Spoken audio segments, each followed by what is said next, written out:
Tak ada angin, tak ada hujan.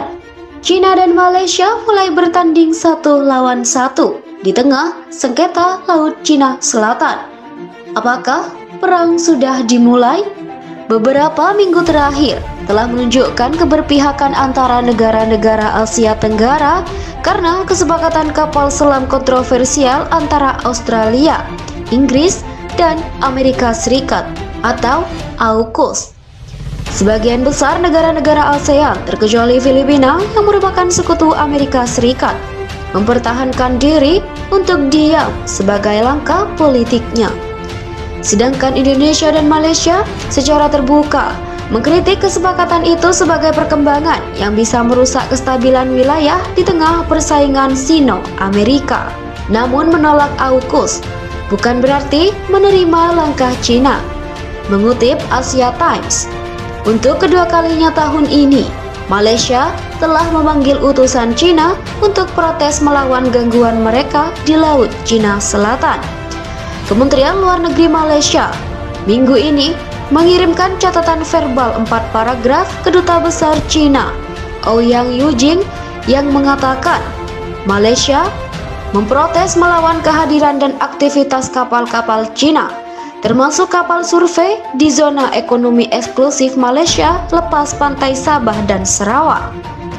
Kehadiran dan aktivitas kapal-kapal ini tidak konsisten dengan aksi zona ekonomi eksklusif Malaysia tahun 1984. Demikian juga dengan UNCLOS 1982, ujar pernyataan tersebut. Posisi konsisten Malaysia dan aksinya didasarkan pada hukum internasional, mempertahankan kedaulatan kami dan hak berdaulat di perairan kami. Malaysia juga memprotes terhadap gangguan sebelumnya oleh kapal asing lain yang masuk ke wilayah laut kami, ujar pernyataan verbal tersebut. Kata-kata protes tersebut datang hanya sehari setelah Perdana Menteri baru Malaysia, Ismail Sabri Yaakob, memperjelas bahwa Malaysia tidak akan berkompromi atas masalah kedaulatan di Laut Cina Selatan. Pada Juni lalu, Malaysia yang masih dipimpin Perdana Menteri lain secara terbuka menuduh jet tempur Cina melanggar zona udara dan kedaulatan Malaysia dan berikrar memiliki hubungan diplomatik ramah dengan negara manapun bukan berarti kami akan mengkompromikan keamanan nasional kami.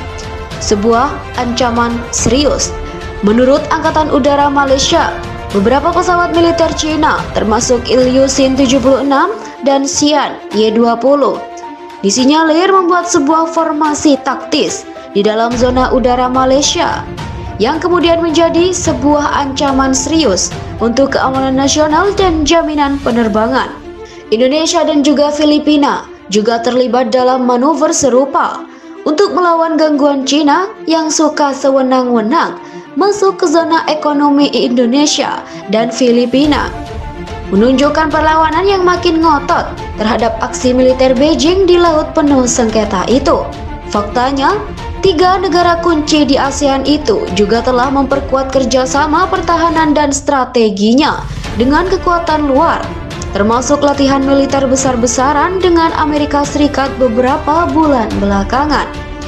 Menurut sejarah, Malaysia telah mempertahankan hubungan yang relatif ramah dengan Cina, mitra dagang dan investasi pada beberapa puluh tahun belakangan. Untuk bagiannya, Beijing telah sering mengadopsi pendekatan lebih halus ke Putrajaya di Laut Cina Selatan, di mana berbagai klaim telah tumpang tindih di sana. Mantan Perdana Menteri Malaysia Najib Razak dan sekutu-sekutunya yang kini kembali berkuasa juga bergantung pada Cina sebagai pengawas strategi besar mereka selama bertahun-tahun.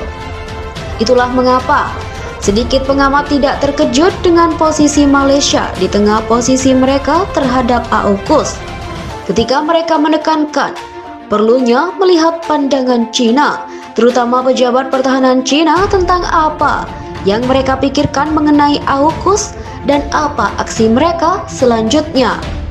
Namun pada 3 tahun terakhir, Malaysia telah lambat laut mengulas diplomasi diam mereka dengan Cina di tengah ketegangan yang tumbuh di Laut Cina Selatan. dan juga karena kekhawatiran atas diplomasi jebakan utang Cina. Mantan Perdana Menteri Mahathir Mohamad secara terbuka mengkritik infrastruktur yang dicurigai kemahalan dan jadi ladang korupsi di negara mereka. Sementara ia juga memasang kuda-kuda lebih kuat terhadap ketegangan dengan Beijing. Di bawah arahan Mahathir, Malaysia secara terbuka mengancam Cina dengan mengajukan arbitrase Laut Cina Selatan, sembari secara terbuka mengkritik klaim ekspansif Cina 9 garis putus-putus sebagai konyol.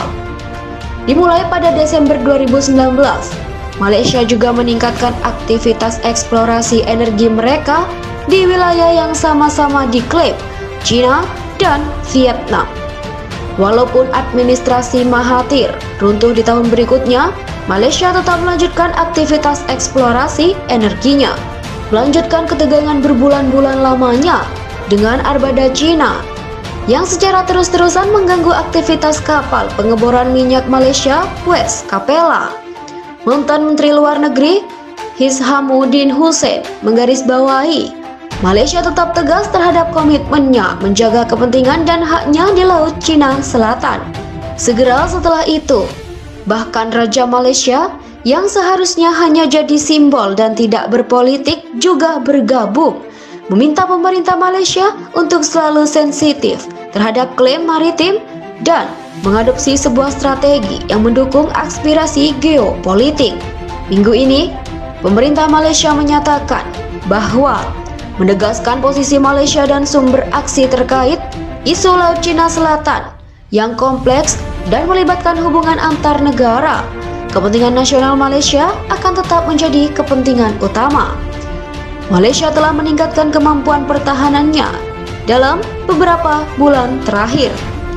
Agustus kemarin, Angkatan Laut Malaysia melakukan latihan Taming Sari yang berlangsung seminggu, di mana mereka berhasil menguji langsung 3 tembakan rudal anti kapal dalam demonstrasi yang menunjukkan kemampuan pertahanannya yang terus tumbuh.